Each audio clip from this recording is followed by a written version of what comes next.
എല്ലാ സഹോദരി സഹോദരന്മാർക്കും ദൈവനാമത്തിൽ സമാധാനം നേരുന്നു. ഇത് നിങ്ങളുടെ പ്രിയ സഹോദരൻ അജിത്ത്. ക്രിസ്ത്യാനികളെ ശ്രദ്ധിക്കുന്ന യൂട്യൂബ് ചാനൽ പ്രേക്ഷകർക്കും ക്രിസ്ത്യാനികൾ ശ്രദ്ധിക്കുന്ന ഫേസ്ബുക്ക് ഗ്രൂപ്പ് അംഗങ്ങൾക്കും എൻ്റെ എല്ലാ ഫേസ്ബുക്ക് സുഹൃത്തുക്കൾക്കും എൻ്റെ ഈ വീഡിയോയിലേക്ക് ദൈവനാമത്തിൽ സഹൃദയം സ്വാഗതം ചെയ്തോളൂ.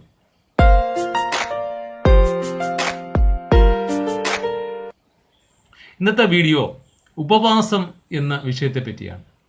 ദൈവകൽപ്പനയിൽ പ്രധാനപ്പെട്ട വിഷയങ്ങളിലൊന്നായ ഉപവാസം ഇന്ത്യൻ ക്രൈസ്തവർ അനുഷ്ഠിക്കുന്ന രീതികൾ, ആചാര രീതികൾ ദൈവകൽപ്പനയുമായി ബന്ധപ്പെട്ടതാണോ എന്നുള്ളതാണ് ഇന്നത്തെ എൻ്റെ വീഡിയോയിലെ വിഷയം. അതിനുമുമ്പേ ഞാൻ എൻ്റെ ഒരു അനുഭവം, ഈ ഉപവാസത്തെപ്പറ്റി എനിക്കുണ്ടായ അനുഭവത്തെപ്പറ്റി നിങ്ങളോട് പറയുവാൻ ആഗ്രഹിക്കുന്നു. ഞാൻ എൻ്റെ ക്രൈസ്തവ ജീവിതം ആരംഭിക്കുന്നത് പെന്തക്കോസ് സഭകളിൽ നിന്നാണ്. 3 വർഷം അവരെന്നെ ഉപദേശിച്ചു, 6 മാസം ഞാൻ അവരെ ഉപദേശിച്ചു. അങ്ങനെ 3.5 വർഷം പെന്തക്കോസ് സഭയിൽ ഉണ്ടായിരുന്നു. ഇപ്പോൾ ഒരു 7-8 വർഷമായി സ്വതന്ത്രമായി പ്രവർത്തിക്കുന്നു. മറ്റ് ഒരു സഭകളുടെയും വക്താവാൻ ഞാൻ ശ്രമിച്ചിട്ടില്ല. അന്നൊക്കെ പെന്തക്കോസ് സഭയിൽ ഉള്ള സമയത്ത് ഉപവാസം എന്താണെന്ന് പഠിക്കുവാനുള്ള ആഗ്രഹം ഉണ്ടായിരുന്നു. ഞാൻ എൻ്റെ സഭയിലെ മാറി വരുന്ന പാസ്റ്റർമാരോട് ചോദിച്ചിട്ടുണ്ട്, എന്താണ് ഉപവാസം? അതിൽ പലരും പറഞ്ഞത് ഉപവാസം എന്നുള്ളത് കൂടെ വസിക്കുക എന്നാണ് അർത്ഥം. അത് ദൈവത്തിൻ്റെ കൂടെ വസിക്കുക. ശരി, ദൈവത്തിൻ്റെ കൂടെ വസിക്കുവാൻ എന്താണ് ചെയ്യേണ്ടത്? അവർ പറഞ്ഞത് വെള്ളിയാഴ്ച ദിവസങ്ങളിൽ ഞങ്ങളുടെ ചർച്ചുകളിൽ വരിക, അവിടെ വന്ന് ഇരുന്ന് പ്രാർത്ഥിക്കുക, അവരുടെ സഭയിലെ പാസ്റ്റർമാർ പ്രസംഗിക്കുന്നത് കേൾക്കുക, ഇങ്ങനെ നിൽക്കുക. ഇതാണ് ഉപവാസം. ഭക്ഷണമൊന്നും കഴിക്കാൻ പാടില്ല, വെള്ളം കുടിക്കാമെങ്കിൽ കുടിക്കാം. ഇതാണ് ഉപവാസം എന്ന് എന്നെ പഠിപ്പിച്ചത്. പക്ഷേ എനിക്കത് അതൊരു ദുരുപദേശമാണെന്ന് വളരെ വ്യക്തമായി മനസ്സിലായി. മറ്റ് എല്ലാ പെന്തക്കോസ് സഭകളെന്നല്ല, മറ്റ് കത്തോലിക്ക സഭ, ഓർത്തഡോക്സ്, CSI, മർത്തോമ, ഇങ്ങനെ ഏത് സഭകളിലായാലും ഇത് തന്നെയാണ് രീതി. അവർക്ക് ഈ ഇന്ത്യയിലെ ഏത് സഭയിലെ ക്രൈസ്തവർക്ക് ഉപവാസം എന്താണെന്നോ അത് എങ്ങനെ ചെയ്യണമെന്നോ അറിയില്ല. ഇത് ഞാൻ ആദ്യം എന്താണ് ഉപവാസമെന്ന് ദൈവത്തിൻ്റെ ആത്മാവ് നമ്മളെ പഠിപ്പിച്ചത്, നമ്മളെ തിരുവെഴുത്തിൽ എന്താണ് രേഖപ്പെടുത്തിയിരിക്കുന്നതെന്ന് ആദ്യം നിങ്ങളെ ഞാൻ അറിയിക്കുവാൻ ആഗ്രഹിക്കുന്നു. ഉപവാസം എന്നുള്ളത് യഹോവയ്ക്ക് പ്രസാദമുള്ള ദിവസം എന്നാണ് തിരുവെഴുത്തിലൂടെ ദൈവത്തിൻ്റെ ആത്മാവ് നമ്മളെ പഠിപ്പിക്കുന്നത്. അത് യെശയ്യാവിൻ്റെ പുസ്തകം 58-ാം അധ്യായം 5-ാമത്തെ വാക്യത്തിലാണ് ഇത് പറയുന്നത്. തൻ്റെ ജനത്തോട് ഏറ്റവും കൂടുതൽ ഇഷ്ടം തോന്നുന്ന ഒരു ദിവസമാണ് ഉപവാസം.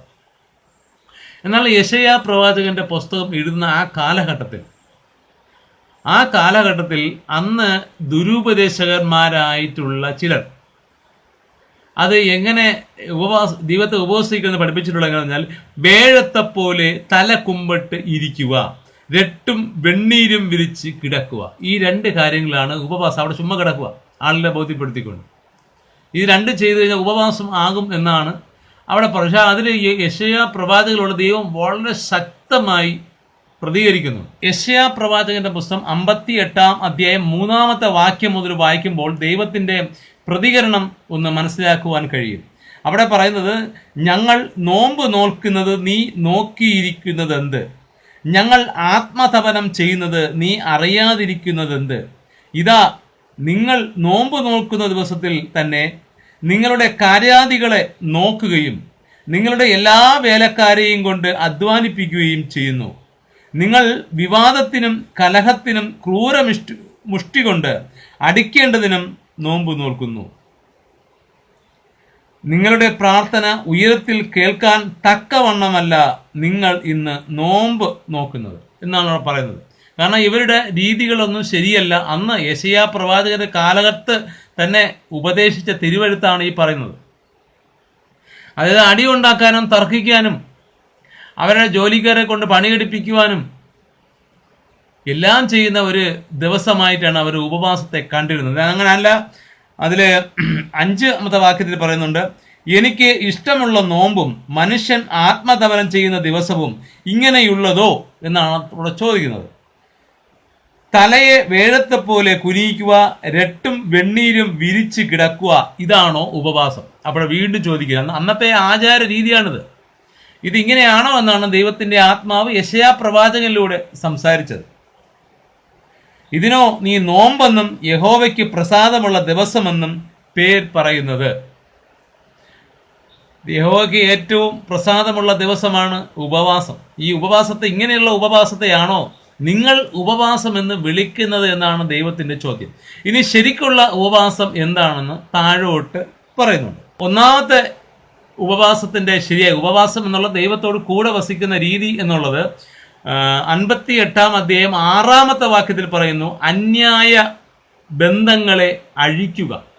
അതായത് ദൈവത്തിന് ഇഷ്ടമല്ലാത്ത രീതിയിലുള്ള ബന്ധങ്ങളെ, അന്യായ ബന്ധങ്ങളെ അഴിക്കുക, നീ കളയുക. ഇത് ഒന്നാമത്തെ ഉപവാസത്തിന്റെ രീതിയാണ്. രണ്ടാമതെന്ന് പീഡിതരെ സ്വതന്ത്രമായി വിടുക. ഇപ്പം അടിമകളായാലും അല്ലെങ്കിൽ തങ്ങളെക്കാൾ താഴെ ബലഹീനനായ ആൾക്കാരെയും അന്നത്തെ ദൈവമക്കൾ പീഡിപ്പിക്കുക ഒരു പതിവായിരുന്നു. ഇപ്പം യഹൂദാ ഗോത്രം ആയാലും ഏത് 12 ഗോത്രത്തെ ഏവരായാലും എല്ലാ ദൈവജനങ്ങളും അങ്ങനെ അടിമകളെ വെച്ച് പണിയിപ്പിക്കുക, അവരെ പീഡിപ്പിക്കുകയൊക്കെ ചെയ്യുന്ന ഒരു അവസ്ഥ ഉണ്ടായിരുന്നായിരിക്കാം. അല്ലെങ്കിൽ ദൈവത്തിന്റെ ആത്മ പറയില്ലല്ലോ. അപ്പൊ അന്യായമായി ആരെയും പീഡിപ്പിക്കരുത് എന്നുള്ളത് രണ്ടാമത്തെ ദൈവത്തിന്റെ കൽപ്പനയാണ് ഉപവാസത്തെ പറ്റി. ഇനി മൂന്നാമത്തെ പറയുന്നത്, അത് 58 വാക്യത്തിൽ പറയുന്നതാണ്, വിശപ്പുള്ളവനെ ആഹാരം കൊടുക്കുന്നത് ഉപവാസമാണ്. അതായത് ദരിദ്രനെ അല്ലെങ്കിൽ വിശന്ന് അലഞ്ഞു കിടക്കുന്ന, ആഹാരം കിട്ടാതെ അലഞ്ഞു കിടക്കുന്ന ഒരു മനുഷ്യനെ നീ ആഹാരം കൊടുക്കുന്നത് ഉപവാസമാണ്. അടുത്ത് 4 പറയുന്നത്, അലഞ്ഞു തിരിയുന്ന സാധുക്കളെ വീട്ടിൽ ചേർത്ത് കൊള്ളുന്നത് ഉപവാസമാണ്. അലഞ്ഞു തിരിയുന്ന ആൾക്കാർ, വീടും കുടിയും ഇല്ലാത്ത ആൾക്കാർ, അവരെ ഒരു സഹായം എന്നോണം നിന്റെ ഭവനത്തിൽ ചേർത്ത് കൊള്ളുന്നത് അത് ദൈവത്തിന് കൊടുക്കുന്ന ഉപവാസമാണ്. അടുത്ത പറയുന്നത്, നഗ്നനെ കണ്ടാൽ അവന് വസ്ത്രം കൊടുക്കുന്നതും ഉപവാസമാണ്. പിന്നെ അടുത്ത മാംസ രക്തങ്ങൾക്ക് നിന്നെ തന്നെ മറഞ്ഞിരിക്കരുതെന്നാണ്. മാംസരക്തങ്ങൾ എന്ന് പറയുമ്പോൾ ഏറ്റവും അടുത്ത ബന്ധുക്കൾ. അവർക്ക് എന്തെങ്കിലും ആവശ്യമുണ്ടായാൽ നീ ഒളിച്ചു നടക്കരുത്. നീ അവർക്ക് ആവശ്യമുള്ള സഹായങ്ങൾ ചെയ്തു കൊടുക്കുക. അതൊരു ബന്ധുവിന്റെ കടമയാണ്, അത് ദൈവമക്കളുടെ കടമയാണ്. അത് നീ ചെയ്യുന്നത് ദൈവത്തിന് ഉപവസിക്കുന്നതിന് തുല്യമാണ്. അല്ലാതെ രട്ടുടുക്കുന്നതോ അല്ലെങ്കിൽ വേഴത്തെ പോലെ കുനിഞ്ഞിരിക്കുന്നതോ അല്ല ഉപവാസം. ഉപവാസം എന്ന് പറഞ്ഞാൽ ഇത്തരം കാര്യങ്ങളെന്നാണ് അന്ന് യെശയ്യാ പ്രവാചകന്റെ പുസ്തകങ്ങളിൽ കൂടി ദൈവത്തിന്റെ ആത്മാവ് സംസാരിച്ചത്. അടുത്ത് 7 പറയുന്ന ദൈവത്തിന്റെ കൽപ്പന ഉപവാസം. അതായത് ശബത്ത് ദിവസത്തെ കാലുകളെ അടക്കി വച്ച് വിശുദ്ധ ദിവസത്തെ ബഹുമാന യോഗ്യമെന്ന് പറയണം എന്നുള്ളതാണ്. ഈ ശബത്ത് ദിവസത്തെ കാലുകളെ അടക്കി വയ്ക്കുന്നത് ഇറങ്ങി ഒരിടത്ത് നടക്കരുത്, ഒരിടത്ത് ഇരുന്നുകൊണ്ട് ആ ദൈവത്തിന്റെ ആ ദിവസം വിശുദ്ധമെന്ന് മനസ്സിലാക്കിക്കൊണ്ട് അതിനെ ബഹുമാനത്തോടെ കാണുക എന്നുള്ളത് ഉപവാസത്തിന്റെ മറ്റൊരു ഭാഗമാണ്. അതായത് 58 അധ്യായം 13 വാക്യം യെശയ്യാ പ്രവാചകന്റെ പുസ്തകത്തിൽ. പിന്നെ മറ്റു കാര്യം, ജോലിക്ക് പോയോ മറ്റു കാര്യങ്ങൾ ഒന്നും ചെയ്യാൻ പാടില്ല എന്നാണ് ശബത്ത് ദിവസത്തെ പറ്റി പറയുന്നത്. അതും ദൈവത്തിനുള്ള ഉപവാസത്തിനുള്ള മറ്റൊരു ഭാഗമാണ്. ശബത്ത് ദിവസത്തിൽ നമ്മൾ വ്യർത്ഥമായ വാക്കുകൾ സംസാരിക്കരുത് എന്നും അവിടെ പറയുന്നു. അതും ദൈവത്തിനുള്ള ഉപവാസത്തിന്റെ ഭാഗമാണ്. ഇത് പറയുന്നത് യെശയ്യാവ് വെറുതെ പറയുന്നതല്ല. ഈ 58 വാക്യത്തിൽ പറഞ്ഞ ഇത് യഹോവയല്ലോ അരുളി ചെയ്തിരിക്കുന്നത്, ദൈവമാണ് അരുളി ചെയ്തിരിക്കുന്നത് ശരിയായ ഉപവാസം എന്തെന്ന് അത് ഒന്ന് മനസ്സിലാക്കിയാൽ നിങ്ങൾക്കൊള്ളാം. ഇനി അടുത്ത് പറയാനുള്ളത്, എങ്ങനെയാണ് ഉപവസിക്കേണ്ടത്, ഏത് രീതിയിലാണ് ഉപവസിക്കേണ്ടതെന്ന് അടുത്ത് പറയുന്നുണ്ട്. ഈ മത്തായി എഴുതിയ സുവിശേഷം 6 അധ്യായത്തിൽ 16 വാക്യം ഒന്ന് വായിക്കുമ്പോൾ അവിടെ മനസ്സിലാക്കാൻ പറ്റും എങ്ങനെയാണ് ഈ പറഞ്ഞ ഉപവാസം എന്നുള്ള ദൈവം പറഞ്ഞ ഉപവാസം എന്തെന്നുള്ളത് ഇതാണ്. അതായത് നിങ്ങൾ ഉപവസിക്കുമ്പോൾ കപടഭക്തിക്കാരെ പോലെ വാടിയ മുഖം കാണിക്കരുത്.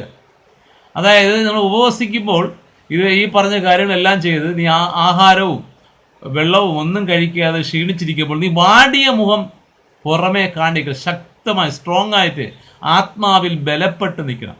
അത് ദൈവത്തിൻ്റെ ഒരു കൽപ്പനയാണ്. അവരെ കപട ഭക്തിക്കാർ ഉള്ള രീതിയാണ് മറ്റുള്ളവരെ ബോധ്യപ്പെടുത്തുന്നത്. ഞാൻ ഉപവസിക്കുകയാണ്, ഞാൻ ദൈവത്തിന് വേണ്ടി ത്യാഗം അനുഭവിക്കുകയാണ് എന്നൊക്കെ മറ്റുള്ളവരെ ബോധ്യപ്പെടുത്താനുള്ള ഒരു ഉപവാസം നിങ്ങൾ ചെയ്യരുത്, ദൈവത്തിൻ്റെ മക്കൾ ചെയ്യരുത് എന്നാണ് ദൈവത്തിൻ്റെ ആത്മാവ് യേശുവിൽ കൂടി പറഞ്ഞത്. യെശയ്യാവിൽ പറഞ്ഞ ദൈവത്തിൻ്റെ ആത്മാവ് യെശയ്യാവിൽ കൂടി പറഞ്ഞു, ഇത് യേശുവിൽ കൂടി പറയുന്നതാണ്. അടുത്ത് പറയുന്ന അവർ ഉപവസിക്കുന്നത് മനുഷ്യർക്ക് വിളങ്ങേണ്ടതിന് വേണ്ടി മുഖം വിരൂപമാക്കുന്നു, അവർക്ക് പ്രതിഫലം കിട്ടിപ്പോയി എന്ന് ഞാൻ സത്യമായി നിങ്ങളോട് പറയുന്നു. ആ പ്രതിഫലം എന്നുള്ളത് മറ്റുള്ളവർ കേൾക്കുമ്പോൾ അവർക്ക് കിട്ടുന്ന ഒരു അംഗീകാരം, ഇയാളൊരു ഒരു പ്രാർത്ഥനാ വീരനാണ്, അല്ലെങ്കിൽ ഒരു ഉപവാസ വീരനാണ് എന്ന് സ്വയം മറ്റുള്ളവർ തോന്നുമ്പോൾ അയാൾക്കുണ്ടാകുന്നൊരു മതിപ്പാണ് പ്രതിഫലം. പക്ഷെ ഉപവസിക്കുന്നതിൽ നമുക്ക് പല ആവശ്യങ്ങൾക്കും വേണ്ടി, പല കാര്യങ്ങൾക്കും വേണ്ടി ഞങ്ങൾ ദൈവത്തോട് കൂടെ വസിക്കുമ്പോൾ ദൈവം അതിന് മറുപടി തരും എന്നുള്ള ഒരു ചിന്തയിലാണ് നമ്മളെല്ലാവരും ഉപവസിക്കുന്നത്.